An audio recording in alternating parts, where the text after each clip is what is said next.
नमस्कार दोस्तों, आज हम पढ़ेंगे जैसे कि मैंने पिछली क्लास में पढ़ाया था आर सर्किट कंप्लीट किया था और आज हम पढ़ेंगे एल सर्किट के बारे में, पीरियडिक परपथ। चलो देखते हैं तो पीरियडिक परपथ क्या है टॉपिक पूरा। तो यहाँ पे मैं एल सर्किट बना रहा हूँ।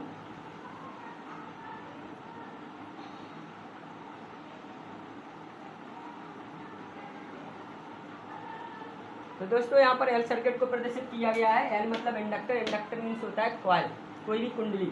और यहाँ पर बी सोर्स के द्वारा मैंने सप्लाई दी है और यहाँ पर करंट फ्लो हो रही है आई। तो ये हो गया इसका पीरियडिक परपथ। अब हम देखेंगे इसके बारे में vector diagram. Vector diagram Hindi में बोलते हैं सदिश आरेख।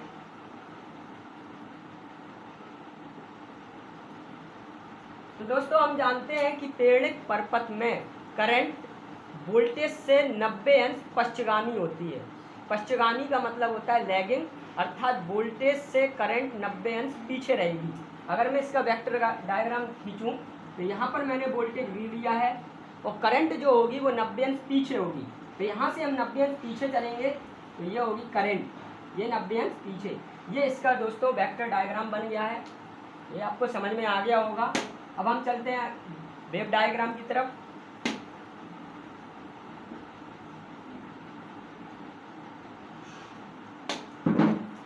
वेव डायग्राम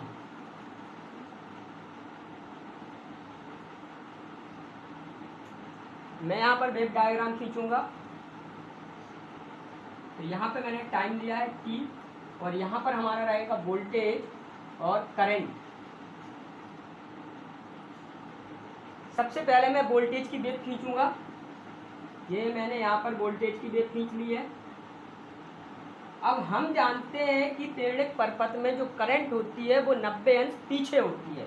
तो यहाँ पर वोल्टेज की वेव को प्रदर्शित किया है। अब मुझे करंट की वेव खींचनी है। तो यहाँ पर 0 अंश होता है और 90 अंश इसका पीछे यहाँ पर होगा। और अगर मैं 90 अंश आगे की बात करता तो 90 अंश आगे यहाँ पे कहीं जाता। तो मुझे खींचना है 90 अंश पीछे से। तो मैं 90 अंश यहाँ पीछे से खींचूंगा तो करंट की वेव खींचेगी इस प्रकार और ये जाके यहाँ मिल जाएगा। तो ये हो गई करंट की वेव। तो यहाँ पे वेव डायग्राम में करंट वोल्टेज से 90 अंश पीछे है। ओके दोस्तों, अब हम चलते हैं इसके डेरिवेशन की तरफ।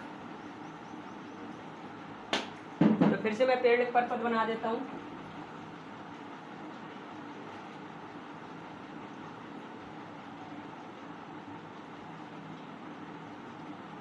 यहाँ पर वोल्टेज V है, सोर्स का वोल्टेज V है और यहाँ पर करंट फ्लो हो रही है I और इंडक्टर है L।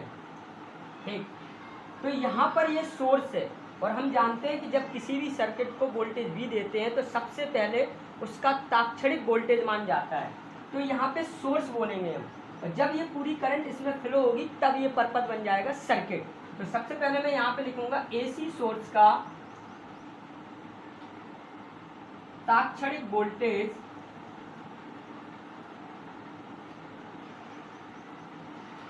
V = Vm sin omega T.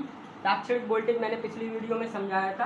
तो यहाँ पर ये हो गया तात्क्षणिक वोल्टेज। जब इसमें वोल्टेज सोर्स के द्वारा जाएगा तभी तो करंट फ्लो होगी। तो अब तब ये उस समय सर्किट कहलाएगा। तो यहाँ पर मैं लिखूंगा AC सर्किट में प्रवाहित होने वाली धारा।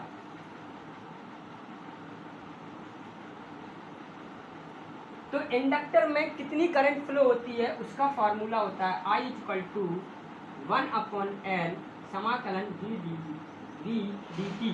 ये फार्मूला आप लोग यहाँ पर याद रखेंगे इंडक्टर में प्रवाहित होने वाली धारा का। अब मैं यहाँ पर V = Vm sin omega T की जो वैल्यू है वो यहाँ पर पुट कर दूंगा। V की वैल्यू पुट कीजिए, Vm sin omega T dt। अब मैं इसका समाकलन करूंगा। तो I = 1/L, Vm को बाहर रखिए। साइन ओमेगा टी का समाकलन क्या होगा? माइनस कॉस ओमेगा टी और ओमेगा टी का अपॉन में ओमेगा। ओके दोस्तों, अब मैं यहाँ ओमेगा को बाहर कर देता हूँ और माइनस को बाहर कर देता हूँ। तो यहाँ पे मैं बाहर करूँगा तो minus B M upon L omega, और यहाँ पर मैं कॉस ओमेगा टी को लिख सकता हूँ sine 90 minus omega T. Okay दोस्तों, तो यहाँ तक समझ में आ गया होगा। अब मैं यहाँ से माइनस कॉमन लूँगा, तो माइनस कॉमन लूँगा तो ये माइनस माइनस हो जाएगा प्लस, तो I equal to minus common लूँगा तो हो जाएगा plus B M upon omega L sine omega T minus pi by 2, समीकरण नंबर 1। ओके दोस्तों, अब मैं यहाँ तक आपको डेरिवेशन समझ में आ गया होगा। अब मैं यहाँ पे धारा का मान निकालूंगा, अधिकतम मान। तो अब मैं धारा का अधिकतम मान निकालूंगा।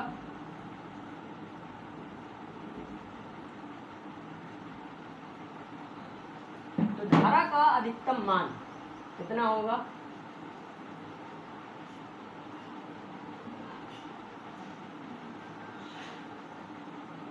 तो धारा का अधिकतम मान आ जाएगा, हम जानते हैं कि साइन के लिए अधिकतम वैल्यू 1 होती है, तो इस पूरे की वैल्यू कितनी हो जाएगी? 1 हो जाएगी। तो यहाँ पर आ जाएगा B M upon omega L. Okay, ये धारा का अधिकतम मान आ गया। अब ये धारा का जो अधिकतम मान आया है, इसकी वैल्यू मैं इस समीकरण फर्स्ट में रख दूंगा। तो समीकरण फर्स्ट में ये वैल्यू रखूंगा, तो I equal to B M upon omega L, और यहाँ पर मैं इस B M upon omega L की जो मैं समीकरण फर्स्ट से मैं वैल्यू रख रहा हूँ वो आ जाएगी आई एम, और ये आ जाएगा sign omega T minus pi by 2। तो देखो दोस्तों, जो मैंने सोर्स के द्वारा इसको मैंने जो वोल्टेज दिया था वो कितना दिया था? B M sine omega T, और यहाँ पे करंट कितनी निकल के आई है?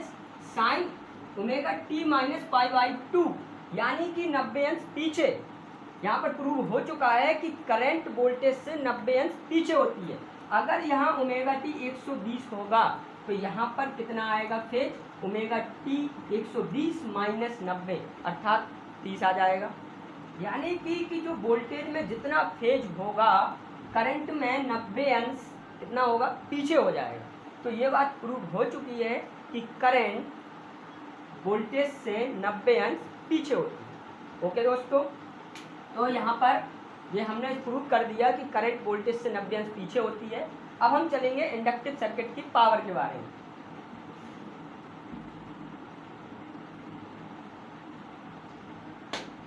प्रेरित परपथ की शक्ति